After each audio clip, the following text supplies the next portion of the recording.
going around the league here. Flames are 0-6-1 since their opening night win against Edmonton. Earlier this week, right after we did our last episode, Dustin Wolf said, I can't generate offense. Just get one of those Alberta refs in there, right? I am wondering, first off, the Calgary Flames, I didn't think were very good. Now I know they're not. And, they were primed for a team that would regress this year. We know that. Everybody thought that. It was a miracle run last year that they got that close to the playoffs. So here's the question. Huberdeau's out. You got Kadri, who's 34. You got a interdivision rival who just lost their second line center, who probably, if we're being honest, ought to look at their long-term health. Philip Hedl. Thank you. And I was like, who are you talking about? Listen, I hate to be matchmaker here, but doesn't Kadri to Vancouver make a ton of sense? Oh my God. And Calgary warms up that seat for Gavin McKenna because they got a new arena coming in like 18 months. 2027. Yeah. 18 months, baby. Let's go. I just feel like that just makes too much sense, doesn't it? Kadri, Evander Kane, the Vancouver fan base and media. Yeah. I'm going to need a 30, forget the games. Sure. First of all, I want all the games nationally. Yes. They should all be national. Yep. And I want a 30-minute HBO style breakdown, Amazon style breakdown after every game. Yeah. Every single game. Yeah, give me that drama immediately. No. Calgary needs to do the right thing and start selling at some point this season. I don't think they should think that they couldn't go for this thing and still be a playoff team like they were in the hunt last year and just barely missing out. They are primed to do a quick kind of retool here and reset this franchise over the next couple seasons. Because they've already sort of done some of the things that they should have done. They have their goalie of the future. They have some pieces to build around, Parekh, Scoralato, Zari. It's a lot of teams start from nothing. Right, yeah. They are screwed and they're going to be screwed for a very long time. I don't really think that's the Flames. And the Flames in their entire history have never had a first overall pick. Damn. Never once. It'd be crazy if after leaving the WHL, Gavin McKenna ends up right back in Alberta. It makes a lot of sense. You got pieces too that you can get something substantial back for. Kadri's no trade clause was removed starting this season. Yeah, 13 team. It's now a 13 team no trade list. So you have the freedom to move him, and at $7 million, you can get something good. And even with Huberdeau, I'm sure Huberdeau wants to be in the playoffs again, and I'm sure there's an agent who works for him that would accept a trade to somewhere else. I have to be honest though, I feel like 10.5 is a lot for teams to swallow for the next little bit. He would be for a team, if you can get Calgary to retain on him. Yeah, that'd be the thing. Listen, crazy story. You know what Toronto needs? It seemingly is a setup man who's big and rangy. Even if you're not even retaining too much, it's a $2, maybe $3 million retain. Huberdeau at $8 million, I think still at his age of 32 and what he can be at his peak is good value. Jess, what if you look at Huberdeau and you think what the San Jose Sharks retained to give Carlson to Pittsburgh? It was wasn't it $1 million? It was nothing. 1.5. Yeah. Oh, okay. Yeah. I feel like there's deals to be made there if they really want to do them. And for Vancouver, the reason I bring them up is Max Sasson, which is a hell of a name. McSasson is their second line center right now. He has 34 career NHL games. He is their second line center. He scored. He did. She's got 3 and 5 actually. Well, damn. But he is their not ideal for a team with playoff aspirations. No, you never know. No, you're right. You don't. He had as many goals in 29 games last year. I was just looking at the salary breakdown of Huberdeau's deal. I hope he bought a house in Calgary. I really do. Really? Yeah, he's not going anywhere. No. No. There's no bonus structure, right? So he had a bonus 2 years ago of $7 million, $7 million last year, $7 million this year. So all that's paid. Next year, that signing bonus goes up to 9.5 for the next 2 years, followed by 7, 9.5 again, and 5. He is in year 3 of 8. He is staying put. Yeah. Yeah. That is not going anywhere. They have other guys, man, like Rasmus Anderson and Kadri, obviously. Backlund, I assume, is going to stay. You never know. He's on a shortish deal, if I remember correct. Again, like I don't think they're going to be screwed for a long period of time. I just think in Vancouver's window, Kadri kind of fits that. I know he's on the older end of what you'd ideally want, but they're going for it now. Kane, Kadri, Garland. Just total bastards. Oh my God. Sherwood. Yeah. Oh, Yeah. Oh my Although God. if I was Calgary, I'd be wanting Sherwood, but you're not trying to win now. Zero shot. Yeah. Zero shot. Interesting. It's going to be or it could be, DeBrusque, Kadri, Besser. Oh my God. I don't think any of us believe that Calgary is going to turn it around, right? No. This is one of those teams where you got off to a slow start, and we kind of believe that that's who they are. I think in order for them to make the playoffs, they need to have a perfect season. No one can get hurt. Mm-hmm. No one can go cold. And That's already not. it's already their perfect season's already out the window. And you know what's going to give them the most value? And I know this is probably an unpopular conversation in Calgary, but you have a right shot defenseman who's awesome in Mackenzie Weegar. Yep. Making $6.25 million. That will get you a monster haul. I think Yeah, but why that's somebody who's signed when the arena opens. Like if you're Yeah. retooling for 27, like he's fantastic value. I don't think there's any reason to trade Weegar. I don't think He's they need to good strip it and down. cheap and talented, and he can be around for a long time when you're trying to be competitive. I guess my thing is that if we're at, because CJ was saying that if Calgary stepped up with an 8-year deal for Rasmus Anderson, he might consider staying. Mhm. In which case it'd be like, well, man, Anderson's 28, Uyghur's 31.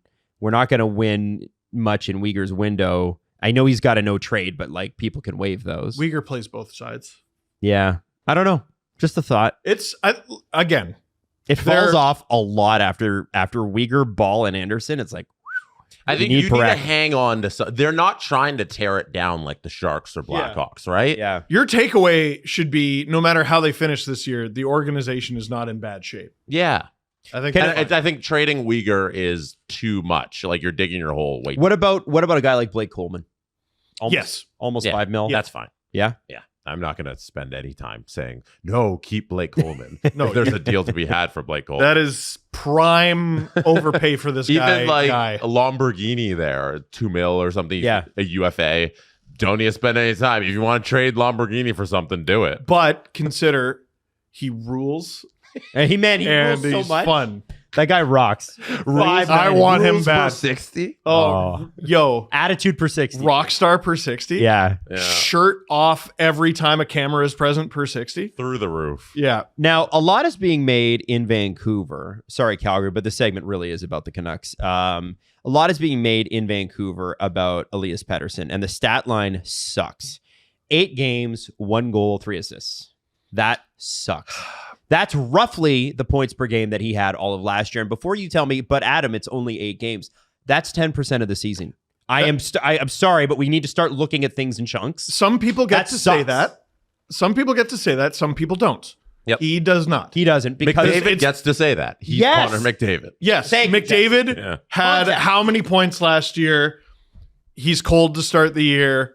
It's Connor McDavid. He'll be fine. Didn't he start cold a Pettersson, couple years there's ago? no evidence that he'll be Pettersson fine. hasn't been good for a year and a half. yeah, he's like like him and Matthews. I'm like, when are either of you going to have an elite game again? Man. Straight up.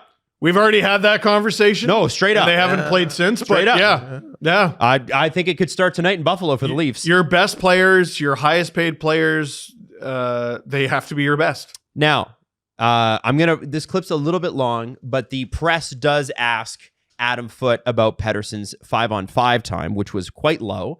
Have a listen. Adam, Elias Pettersson had the lowest ice time at 5-on-5 among your center group in Pittsburgh the other night. Why was that?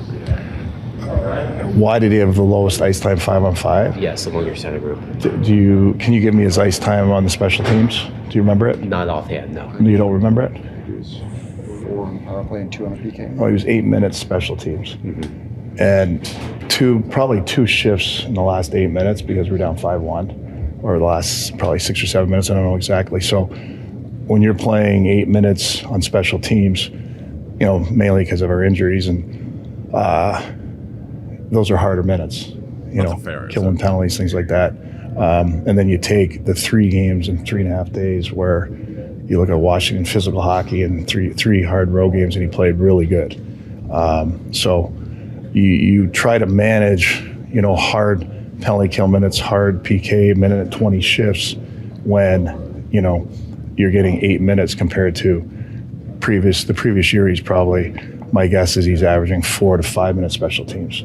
So when you're up an 8-minute mark and you're down 5-1 and you had a three games in 3.5 days, you're trying to manage a guy physically, not put him in a place to get injured either. You're playing those hard minutes in a game, and you want to win till the end, and we're always in striking distance. Even at 5-1, we're thinking about it like we gave him a couple more offensive draws or things like that to see if we can get a quick one. But I would say when you look at the overall statistics, it's harder to play. Harder minutes are, in my opinion, are going to be special team minutes, which his are up from last year. So if we really want to dig in it, and we can, he's probably a minute on average less 5-on-5 of the year, but probably 2 minutes if we really focus on the PK of the last 3 or 4 games compared to the first 3, where he's more of a PK guy. We wanted to get him in gradually so he wouldn't get caught where you have to go learn it when you play it. Then he's probably off a minute on PK, 5-on-5 overall, but he's getting into Scott Steiner territory. We can pause minutes. there. Okay, we get it. He's answered the question 3 times. Yeah. But first off, here's the first problem with that. He didn't do his math right. I, not math guy, am calling him out. He did 4 minutes on the power play, 2 on penalty. That is not 8 minutes. That's 6 minutes. Samoa Joe, they say all men are created equal, but I know that's also, I want to say it's the Scott Steiner math. I also want to say, so he did 4 minutes on the power play, 2 on PK. Those are good hard minutes, as he said. I'm sorry, but are we trying to claim that power play minutes are harder than 5-on-5 minutes? Is that what we're doing? Interesting. Is that really an argument we're going to make here? Because here's what I hear, and this is what I see, and you guys tell me what you think. What I see is a player that's making $11.5 million, has been struggling for 18 months since he signed the contract, and Adam Foote is brilliantly... Oh, yeah. That was a great answer. Very good answer. Talking them out. Actually, well, you don't see it the way we see it. Here's how we see it internally.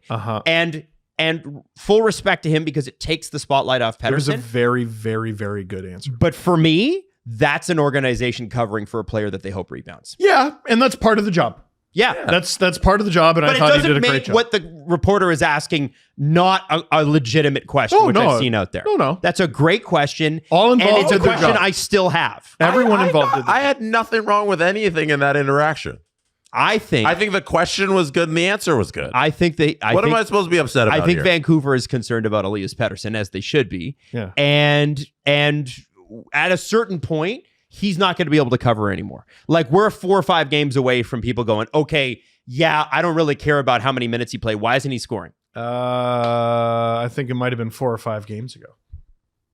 No, but that's too early in the season, Steve. You're not allowed to ask. Oh, right. Not early enough. Here, wait. Here's how he could have answered that better. Here, so can you ask me the question? So Elias Pettersson, Elias Pettersson played the least amount of minutes 5-on-5 of any of your centermen on Tuesday night, whatever it was. Can you explain why that might be? Can you explain why they might be? I think you should have done that. Let me tell you who. That would have been better. Hey, okay, here you go. Here's a good one, Jesse. Yeah. Jesse, Steve, don't look at the roster. Name 2 of the 3 Vancouver centermen currently playing, and I gave you one. Oh, Max Sasson. Max Sass Sasson. Army. Yeah. And Teodor Splugers. No. Nils Amon. Damn. Who's the other one? It's another great name. It's not Teodor Splugers? No. Nils At least not Amon. last game. I think Bluger's out. It's another great name. That's right. Atu Ratty. So when they're asking that question, the context is your other 3 centermen played more 5-on-5, and their names are Sasson, Ratty, and Amon. I believe it's Ratu. Oh, Ratu. Because Finns like to be like Atu Ratu. That's how you say it. So wow and yikes. So yeah, that's why that question really matters, right? That's a in that context, Again, Adam Foote does a brilliant job going, yeah. Guys, this really fucking matters. And that's why I bring up Kadri. I think if Vancouver really wants to do some damage this year, and everybody agrees they've got a talented roster, they can't be stuck with the Nashville, we don't have anybody up center thing. They can't. They're going to have to do something. In Vancouver, if Vancouver made the playoffs with him on the roster, with Kane, with Sherwood, with DeBrusque, what a pain in the ass. Garland, I forgot. He's so who's good. Playing so good. I love Garland so much. Man, that's no fun at all. Ew and yuck. Ew and yuck times 10. Buddy. I don't know. I see. Here's the thing with Vancouver. The reason I bring this up, guys, is because I look at Vancouver's roster. I'm like, that's a really good team. And I know Heedle's out, and we don't know for how long, but there's real talent there. It's just a lot less talented than they were a couple years ago when they were super dysfunctional. They're a bit of a better version of the Preds, who part of the reason we thought they were going to be good last year is their strength on the wing. But then we sort of looked up the middle and we went, oh. And so the Preds solution to that was to trade 2 centers for nothing. Yeah. Novak and Tomasino. Yeah. So they don't know what they're doing. That's clear. I think Vancouver does. And also they have good goaltending, and they have I almost said Roman Josi. They have Quinn Hughes. Yeah. They've greatly improved their D-core. There's a lot to like in Vancouver, but if there was, maybe the better comparable is Montreal, actually, because we're like, hey, this is a good team. There's lots of things to be excited about. Who's your second line center?